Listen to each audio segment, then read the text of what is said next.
E aí, pessoal, tudo bem? Como é que vocês estão? Foram bem de férias? Ficaram em casa?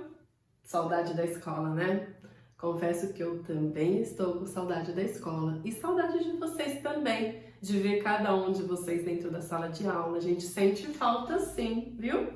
Mas fiquem tranquilos que mesmo as aulas não sendo presenciais, vocês têm condições de aprender todo o conteúdo, toda a matéria, vocês não serão prejudicados. Só que tem que assistir às aulas, fazer os exercícios e estudar bastante, né? Tudo bem?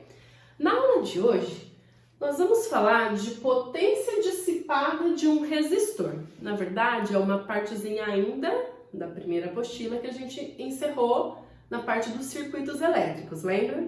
Então, nessa parte, nós vamos falar um pouquinho da potência dissipada. Só lembrando, né, esse é o símbolo que nós utilizamos para resistor. Dentro do circuito, né, a gente analisa esse tipo de símbolo. Aqui eu fiz um circuito simples, que é um circuito em série, né, onde aqui, ó, eu coloquei uma bateria, né, que é onde gera aqui a minha voltagem, o meu U. Aqui eu tenho um único resistor, né, que chamei de R. E temos a corrente que passa por esse circuito, que nós chamamos de I.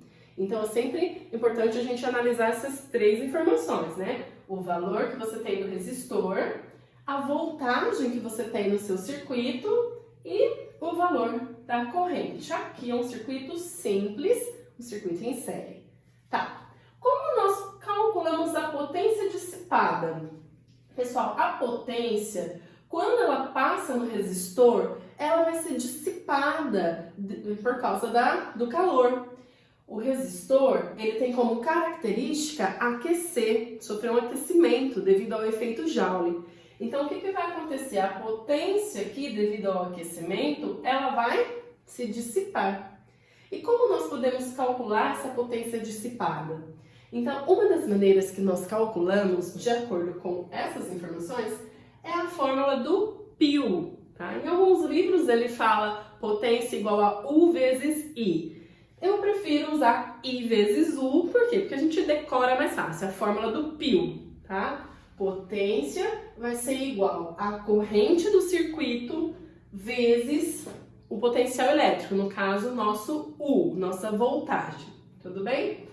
Só que não é essa a única relação que temos para calcular a potência, embora essa seja bem utilizada, bastante utilizada, a fórmula do π, para calcular a potência de um resistor. Nós sabemos lá na primeira lei de Ohm que U é igual a R vezes I. Lembra a fórmula do Uri? Nós já estudamos as leis de Ohm. Então, se U igual a RI, aqui eu isolei o I, tá? Quem vai ser a minha corrente? A minha corrente eu posso escrever ela como U dividido por R. Então, I, U sobre R.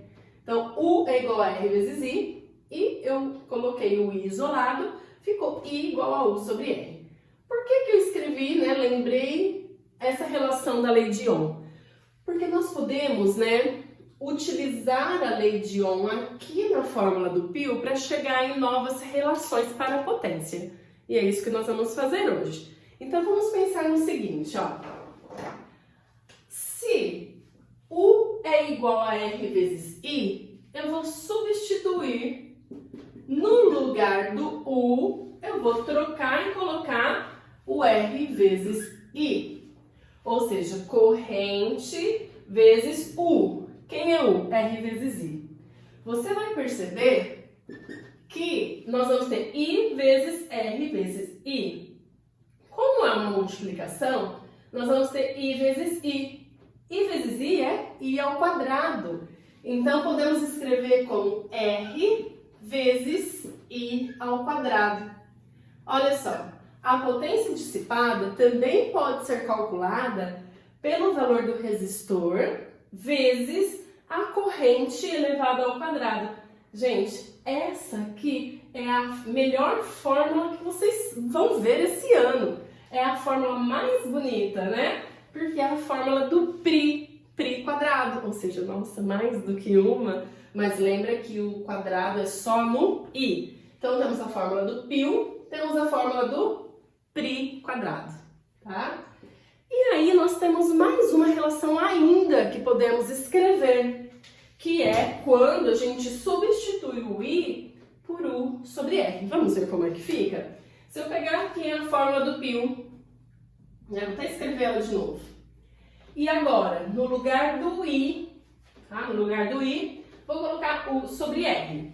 Então, nós vamos ter que a potência vai ser U sobre R, tá? No lugar do I, U sobre R. Mas ainda temos o U. Então, você vai ver que vai ficar U vezes U. U vezes U vai dar U ao quadrado, dividido por R. Então, aqui é mais uma relação que temos para calcular a potência dissipada de um resistor. Então, nós temos essas três relações, tá? Então, claro, de acordo com o exercício, você vai analisar qual é a melhor para você usar ali, de acordo com as informações que você tem. Então, a gente pode usar a fórmula do π, quando você não precisa do valor da resistência. Nós podemos usar a fórmula do π quadrado, quando você não precisa da informação da voltagem, por exemplo, do U. E podemos usar essa fórmula do por quadrado, né? P igual a U ao quadrado sobre R, a fórmula do por. Por, só que U ao quadrado, por quadrado. E aqui, então, a gente pode usar essa relação quando você não precisa conhecer os valores da corrente, certo? Então, vocês vão precisar treinar um pouquinho, fazer alguns exercícios utilizando essas relações. Essa parte é bastante cobrada no Enem, hein? Vários exercícios dessa parte de elétrica utilizam potência. Então, geralmente a gente usa do π, tem exercícios já tem exercícios com as três relações. Então, é uma parte bem importante, tá? E a gente usa bastante dentro dos circuitos. Se a pergunta for para calcular, né, a potência, ou ele te dá o valor da potência para você descobrir a corrente, dá o valor da potência para descobrir o potencial elétrico, a DDP, que é o U, ou dá o valor da corrente, da potência para descobrir a própria corrente do circuito.